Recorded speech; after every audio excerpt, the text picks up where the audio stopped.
یکی از مؤسسه‌های بین المللی نظرسنجی و تشخیصی و تحلیلی نظرسنجی کردن. بعدی پرسیدنی 200,000 اویله در تمام گوشه و کنار دنیا، در تمام گوشه و کنار دنیا.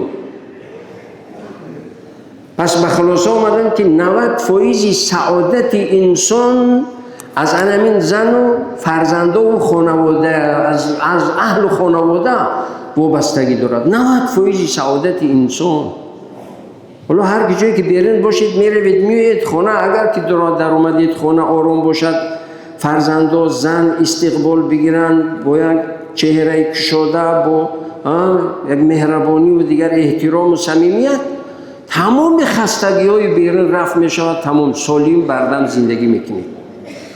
لیکن بیرون همه احترام بالای چشم دیده بردارند که خانه در آمدید، همه ودر ودر ودر ودر، تمام بیمار. دردی که در هیچ جایی که نیست میاد میچسبد. همین است. 90% سعادت انسان از همین عائله و از اهل خانواده وابستگی دارد و 90% بدبختی انسان هم از همین خانه و از اهل خانواده وابستگی دارد.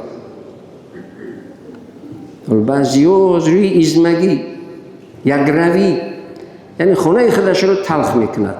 هر چقدر برادر دوستی هست میگویم که زنک جان خیلی مسئله خیلی خیر بیا یک دیگر فهمی، یک احترام، یک قدردانی، محبت قدی زندگی کنیم. نه، هیچ نمیشود که نمیشود. من بید میگم و تود میگد، من زمین میگم و آسمان میگوید، تمام. هیچ نیست که بفهمد.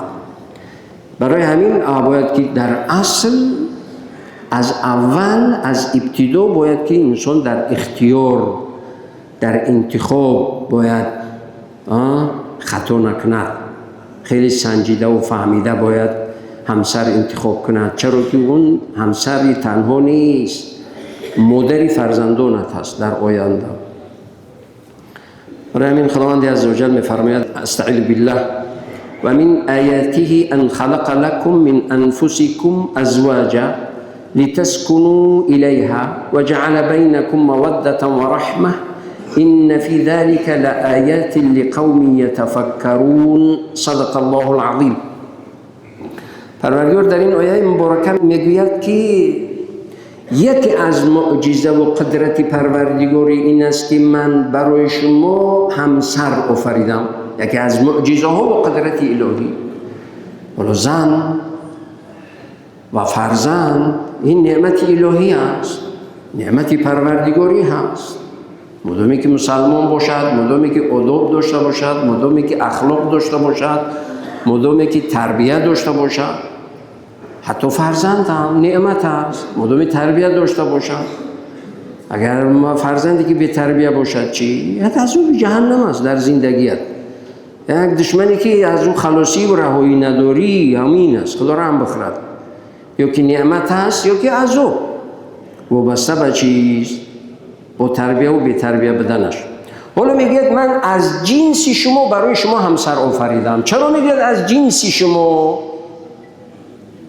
میگید که مرد رو میگید که مرد، زنت مثل خودت انسان است، احترام دارد، انسان محترم است، باید که با اون یک انسان محترم معامله داشته باشی، چرا که اونم انسان هست، آرزو دارد، امیدها دارد.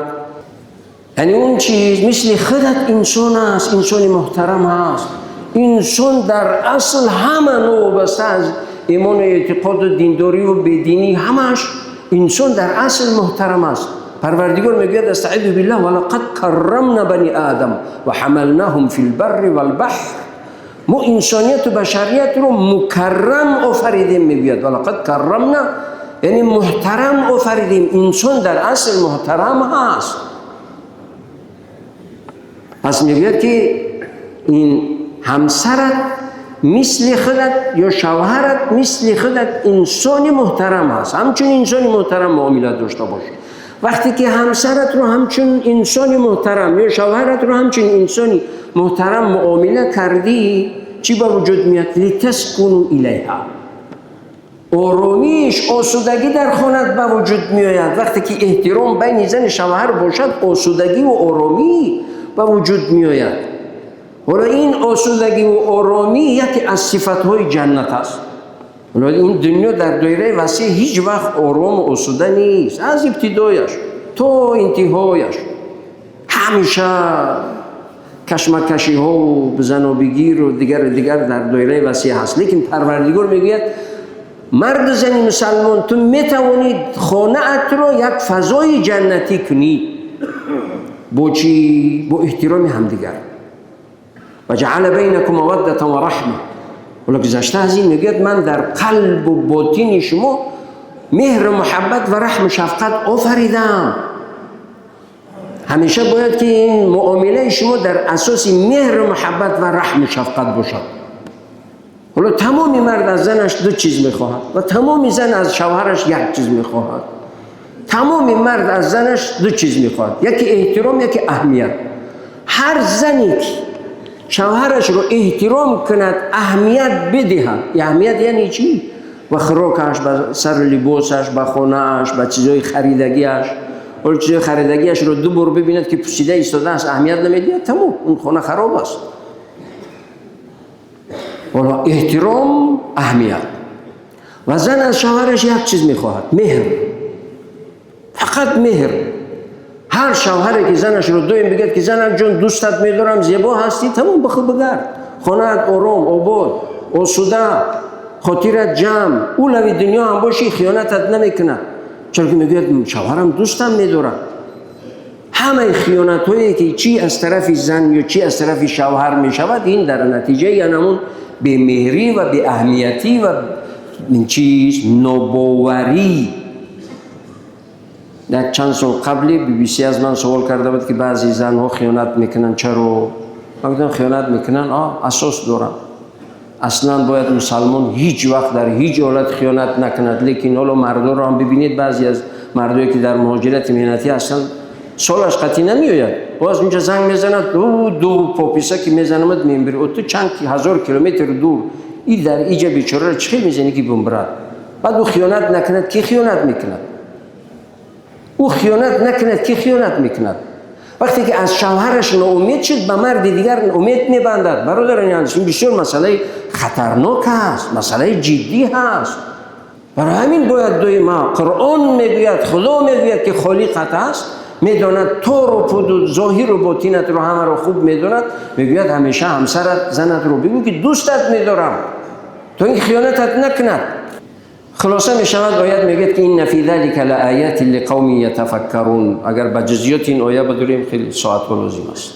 کسی که عقل رو استفاده میکند خانه‌اش رو جنت میکند، از روی عقل و از روی خیرخواهی و از روی درک فهم زندگی کند، همیشه عقل استفاده کند، خانه‌اش جنت است. خانه‌اش رو جنت میکند. خوشخانه دائمی توی خانه دائمی میشود، خانه‌اش میگوید. اما اگر کسی که از روی خودخواهی و بدخواهی و بدبینی و دو پاپیسه و دغلانه معامله دغل و دیگر میگه خانه‌اش به یک جهنم، ماتمخانه، به غمخانه، ماتمخانه تبدیل میکند. میگوید وقتی که انسان عقل رو استفاده نکند، چی مرد باشد چی زن. حالا در همین موضوع قصه خوانده بودم چندین سال قبل، به یادم آمد. در عصرهای گذشته عروس دیدن خیلی دشوار بود، بعد نکاح میدیدن، یعنی مشکل بود، دشوار بود، نمیتوانستن دیدن عروس رو. حالا از که دیگر 7 رنگ 10 رنگ میکند، خودش رو به نمایش میگذارد و میبراید دیگر خدا نشان ندهد، خدا رحم خورد. بگید که مرد وقتی که نکاح میکند، ولی دیگه زنش شده است، بعد نکاح تگ چادر میدراید. عرف عادت از قدیم یعنی تگ چادر، شهر و تگ زیری چادر میدرارن. تگ چادر میدراید، میبیند عروسکی بیزیب است، میگه اوه ایتا بیزیبه. ولی ببینید عقل، ولی من گفتم که کسی عقل استفاده کند، کسی عقل استفاده کند زندگیش رو، خانهش رو جنت میکند. اون عروس علاکه زنش هست، از دستش میگیرد، اوه ایتا بیزیبه یعنی برآمدنی است، عقیب گشتنی هست، از دستش میقبلد. میگه ای مرد، اگر پروردگار به من حسن نداده است، عقل و فراستی داده است که با من در زندگی هرگز پشیمون نمیشوی. زنی دانشمند، زنی با عقل، با فراست، از لحظه های اول، از قدم های اول زندگیش رو، خونهش رو با دست دندانش مستحکم میگیرد. خونهش رو میسازد، زندگیش رو میسازد، نمیسوزد، میسازد.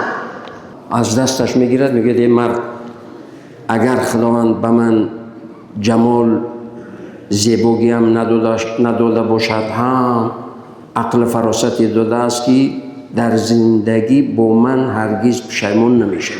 اینو مردم اونجا بدگی دوگانهای عروس رفیقای یعنی خانوادگی و همه شنیدن این گپ رو دیگه، همه احتیاط میکردن، میدیدن که خیلی زندگی آرام دارد. بعدی 30 سال بعد میپرسن که برادر خب تا حال ما نپرسیدیم که مبادایی که در قلبت یکون چیزی غمی یا که آزاری یا که کدرتی نشود زیر چادر چنین گفته بودی حالا زندگیت چگونه هست؟ میگه سوگند به پروردگار 30 سال است که من زندگی دارم، فکر میکنم که هر روز در خانه‌ام یک عروسی نبست، با خوشبویی هایش، با لباس عوض کنی هایش، با استقبالش، با گسیل کنی هایش، حتی هر بگاه از کار میایم یک شعری برایم میخواند، حتی هر روز که از کار خسته میایم میگوید مردر جان برای ما کشتی خودتا. زنی که همین گپ شوهرش بگوید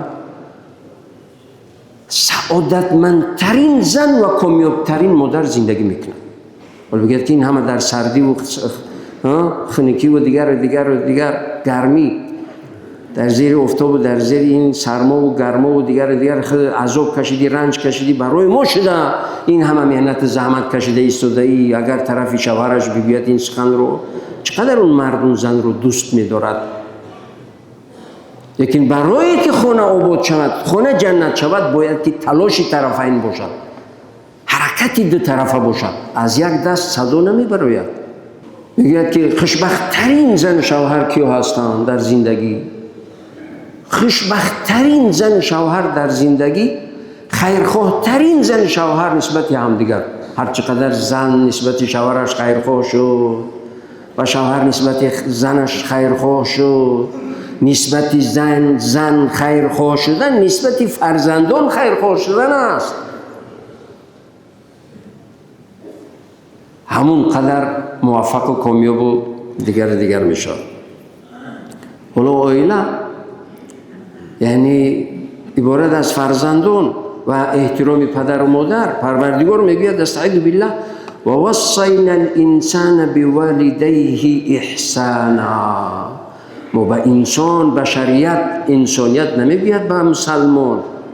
و وصینا الانسان، بشریت، انسانیت، ما امر کردیم که پدر و مادر را احترام کنی. و در مثال تاجیکی هم هست، مثال تاجیکی هست، میگویند که اگر که پدر خوب شد خوبان شو، روی نگردان. اگر بدترین پدرم داشته باشی از پدرت روی نگردان، اون رو احترام کن، اون رو بالای چشم دیدن بردار، میلش. چرا؟ به خاطر که فرزندانت احترامت کنن. آنها مست است، الست است یا بیماری روحی هست، نبر نپرتا، تو وقتی که هست احترامش کن، قدرش کن، دعایش رو بگیر، خدمتش رو کن، تو این که فرزندانت خدمتت کنن. والله میگه استعیذ بالله رب اجعلنی مقیم الصلاة و من ذریتی ربنا وتقبل دعاء ربنا اغفر لی ولوالدی وللمؤمنین یوم یقوم الحساب. پروردگار من رو از عبادت کنندگان، از بندگانی نیکی صالحت قرار بده و فرزندانی که عبادت میکنند و فرزندانی صالح نیک عطایم فرما. ولی دعای فرزندی نیک است. مستقیما بعدی میگوید ربنا اغفر لی ولوالدی، پروردگار پدر و مادرم رو رحمت مغفرت کن. یعنی چی؟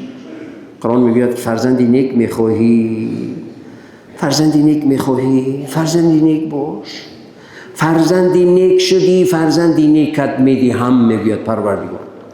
اگر فرزندی نیک نشدی، فرزندی نیک رو نمیبینی، میگوید پروردگار. حالا وقتی که خالق انسان این رو میگوید، کی زور توان دارد که این رو تغییر بده؟ هیچ کس. شما دیدید انسانی رو که در زندگی پدر و مادر رو آزار و ضرر داد بعد از فرزندانش یا که در زندگی برکت یافت؟ هست این حالت؟ نیست، وجود ندارد. پدر و مادر رو آزار داد، خردترین انسان زندگی میکند، لیکن پدر و مادر رو بالای چشم دیده برداشت، بهترین، کامیابترین، سعادتمندترین انسان زندگی میکند. شما بسنجید، هر مسلمانی باید ترازو داشته باشد، تحلیل داشته باشد، سنجش داشته باشد، بررسی داشته باشد. ببینید همونایی که کامیاب هستند معاملهشون با پدر و مادرشون چگونه است. یکی از موفقترین صاحبکارهایی که هست با ما دوستی دارد و یعنی خیلی رفیق دوستی نزدیک هم هست. حالا نماز میرفت، میگه شاهدا از اهل خانواده نفری گفت، میگه نماز میرود میاد از پیشونی مادرش بوسه میکند تا مردنی مادرش، خدا رحمت کند مادرش گذشت. نماز میرود از پیشونی مادرش بوسه میکند، از نماز از مسجد میاد پیشونی بوسه مادرش بوسه میکند. سفر میرود میاد پیشونی مادرش بوسه میکند، از سفر میاد اولین کاری که میکند از پیشونی مادرش بوسه میکند، از تاری سر مادرش بوسه میکند. اگر خداوند عزوجل اقبالت ندهد، علم افلاطون رو داشته باشی نکم است، علم سقراط رو داشته باشی، اکادمیک باشی نکمی. دیدیم اکادمیکایی یک پسر در یک جا، یک پسر در یک جا در خانه تنها شخص شده، بعد مردن شخص شده رفتن به زور رستش کردن. نشان ندهد. فکر نکنید که این زندگی هر کاری که کنم زندگی چنین میگذرد، نیست برادران اسلام. در اویل خیلی حالا نه تنها توصیه به چیز، به احترام پدر و مادر، حالا و حتی به پدر و مادر توصیه که فرزندت رو تربیه کن. این لولدک علیک حق، فرزندت بالایت حق دارد، حق فرزندت رو ادا کن. نامی نیک، قبل از همه مادری نیک برایش انتخاب کن، نامی نیک، علم، کسب، هنر. فرزندی نیرومند تربیه کن که تو در پیریت بالای چشم دیدهش بردارد، احترامت کند. وقتی فرزند رو توانمند نکردی، اون بیچاره خود آواره و سرگردان از گجا به دردی تو میرسد، از گجا تو رو احترام میکند. پیامبر علیه السلام میگه که من لم یرحم صغیرنا ولم یوقر کبیرنا فلیس منا. کسی میگه اگر به ناتوانا و ضعیفا، یعنی به فرزند اگر رحم نکنه و به بزرگسالا و کلانسالا اگر احترام نگذارد، پس از گروه ما نیست، از مسلمانی کامیاب نیست، از مسلمانی سعادتمند نیست.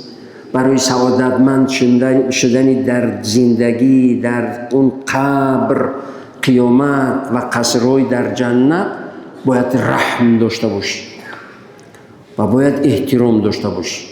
برای همین است که جوانای ما یک دو سفید سال خورده رو صف اول میگذرونن، هم ثواب صف اول رو میگیرد، هم احترامی که میکند اون ثواب احترام رو میگیرد. برادران هیچ کاری، هیچ سخنی، هیچ قدمی به اجر نیست. خداوند عزوجل همه ما و شما خصوصا جوانان رو توفیق عطا کند، در این ماه مبارک رمضان هدایت کند و توفیق عطا کند که پرهیزگاری و خدا ترسی و عملهای صالح و نیکی و نکوکاری همیشه انجام بدهند و همیشه چی باشند؟ نیک و نکوکار باشند، فرزندانی نیک باشند و فرزندانی صالح باشند. دعا کنیم پروردگار همه روز و امروز و همه وقتی ما رو پروردگار با برکت مبارک بگردان. پروردگار ماه مبارک رمضان، این روز سعید جمعه همگی رو خداوند برایمون با برکت بگردان. همه این حاضرین رو عزت، برکت و سعادت دائمی نصیب روزی بگردان. پروردگار خصوصا برادری که نو تجارت شده است، تجارتش رو با برکت مبارک، با راه حلال، لقمه حلال با برکت نصیب روزیش بگردان. پروردگار همه حاضرین رو در کسب و کار و رزق و روزی و مهنت و زحمت و فرزندان و اهل و خانوادهشان برکت و عزت و سعادت ابدیت نصیب روزی بگردان. پروردگار همه ما و اهل خانواده و فرزندان ما و همه حاضرین و اهل خانواده و فرزندانشون و کشور ما را پروردگار زیر سایه رحمتت قرار بده، با نظر خیر و برکت نظر رحمتت نظر کن برحمتک یا ارحم الراحمین.